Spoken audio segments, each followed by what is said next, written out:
That's one small step for man, one giant leap for mankind. Opportunities that were available. We also had multiple lefty that we were able to award, 48 across the United States, including for underserved students. We took 38 high school students. And now I have the opportunity of presenting the first award of the year. Responsible for the safe return of the astronauts. Please welcome. So could you give us a bit of background about why you chose this vehicle to go to the moon? President Kennedy saw the great acclaim that Yuri Gagarin got on his one orbit around the Earth. Astronauts Neil A. Armstrong, Edwin E. Aldrin, and Michael Collins, the three men who will make the next and most historic round trip to the moon. Command pilot for this first landing, astronaut Neil Armstrong. It will be Armstrong who steps cautiously out onto the moon for the first time.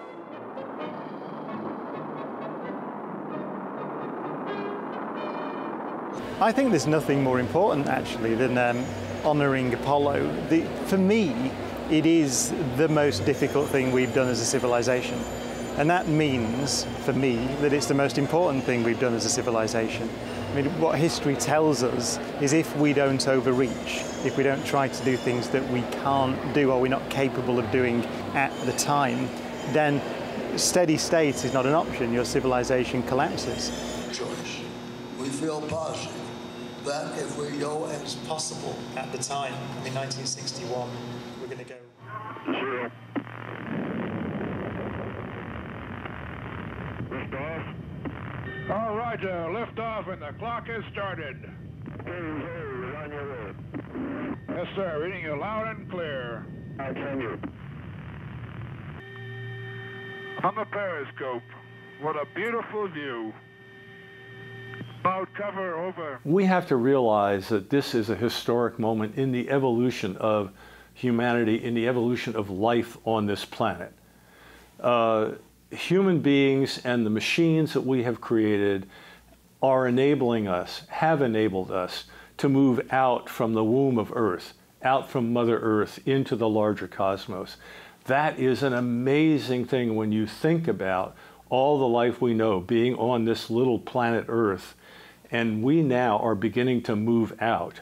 Told the Congress and the American public, this is what we're looking. You specifically asked about the Saturn V rocket. We're certainly at the beginning of this great adventure in the sense that there's infinity in front of us and we've opened the door and we've gone through it. So, I mean, this adventure is going to go on for a long, long time. You know, leaving the Earth and moving out into the larger cosmos is what Apollo did. And that's not going to stop. We lost another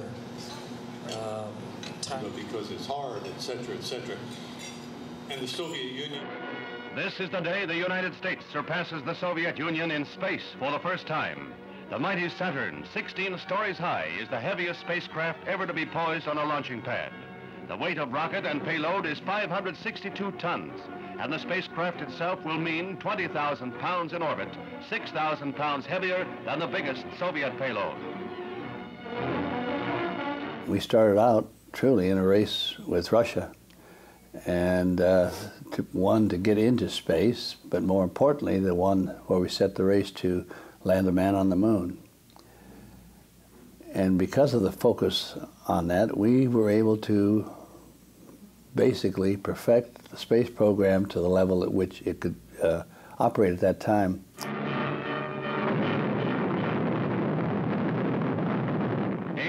Engines push the Saturn skyward with a thrust of 1.5 million pounds. And riding with it to a new high is the prestige of Uncle Sam in the race for the moon. Almost 6 years to the day after the nation's first feeble probe into space, U.S. scientists launch a space vehicle 670 times as heavy. By television and telephone, the president keeps in constant touch with the blockhouse at Cape Kennedy, and he was the first to extend the nation's congratulations. We're looking at the 50th anniversary of the Apollo missions, at least the ones that got us from our first one, liftoff, that was Apollo 7 that I flew, to Apollo 11 for the first landing on the moon.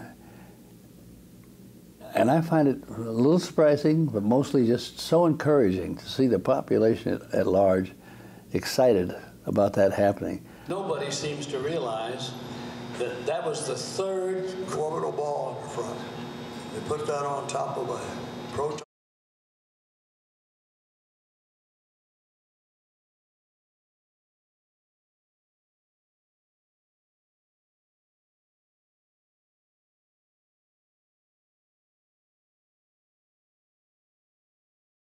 We don't have all the engineering talent we had then.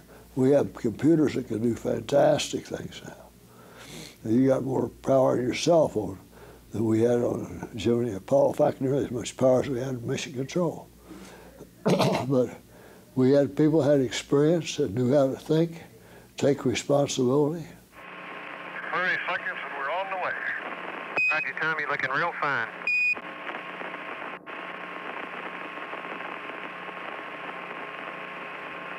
Coming up on 1 minute, we're clear of the beach. Roger. Apollo now 3 miles in altitude, 1 mile downrange. I think they should know how hard we worked. You know, everybody. There's 400,000 people working on Project Apollo. And believe me, a 40-hour work week was a vacation in those days. Like I said, we flew 10 missions in 20 months on Gemini. And then once we started Apollo, we flew in 9 months, 5 missions and 4 of them on the big Saturn. That was tough, but we did it. Themselves in 2010, NASA authorization put back the heavy booster. Columbia, this is Houston, over.